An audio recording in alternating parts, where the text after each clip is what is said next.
Bonjour les enfants, c'est Lucille. J'espère que vous allez toujours tous bien. Je vous fais une petite vidéo aujourd'hui, je vais vous lire une histoire, d'accord?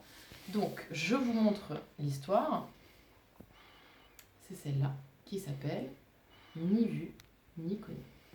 C'est l'histoire d'un reptile. Un reptile, vous avez commencé normalement à lire ce que je vous ai envoyé sur les reptiles, un reptile bien particulier. Alors, je ne vous dis pas quel reptile.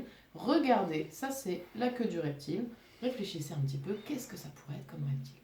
Je vous laisse réfléchir, je vous donnerai la réponse après. Donc je vais vous lire cette histoire. Pour lire une histoire, vous vous souvenez, on va faire comme en classe.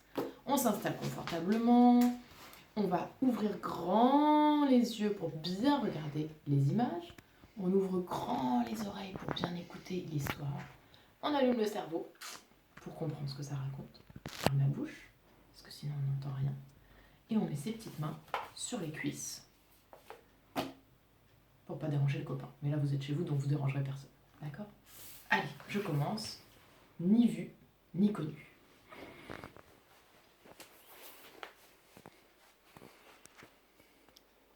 Ni vu, ni connu. Oh, qu'est-ce que c'est que ce reptile-là? Je vous laisse réfléchir. Ce matin, Léon a bien mangé.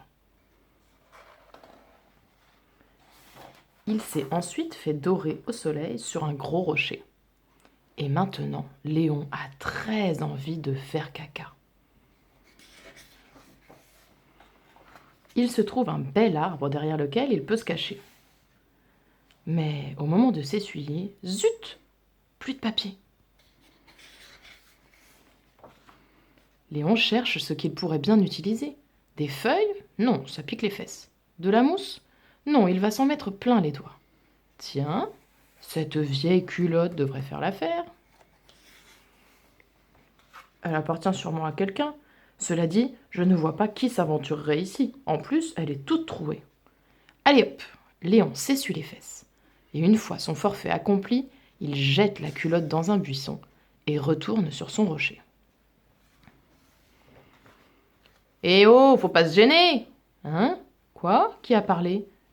Oui, toi, là, tu crois que je t'ai pas vu? Léon scrute les environs. Personne. Y a quelqu'un? C'est moi, ta conscience. Ma conscience, mais qu'est-ce que c'est que ça? Je suis la petite voix qui résonne dans ta tête, chaque fois que tu fais une bêtise. Mais je n'ai rien fait, moi. Tu en es sûr? Certain? Promis, juré, craché? C'est-à-dire, il y a bien cette culotte. Ah, on y vient.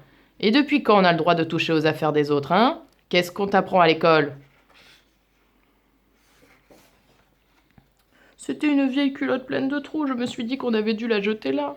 Ben voyons, tu t'es pas dit que son propriétaire avait pu la perdre, hein? Ou qu'on la lui avait volée?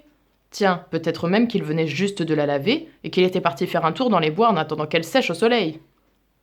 Léon se sent tout bizarre. La petite voix n'a pas tort.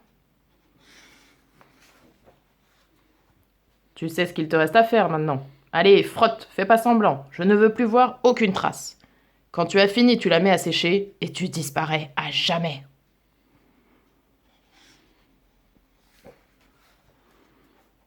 Sale petit lézard des sous-bois.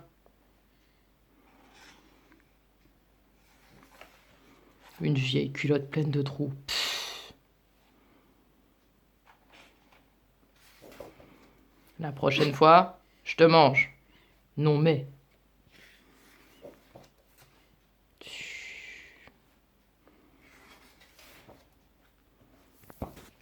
Et voilà, l'histoire est terminée.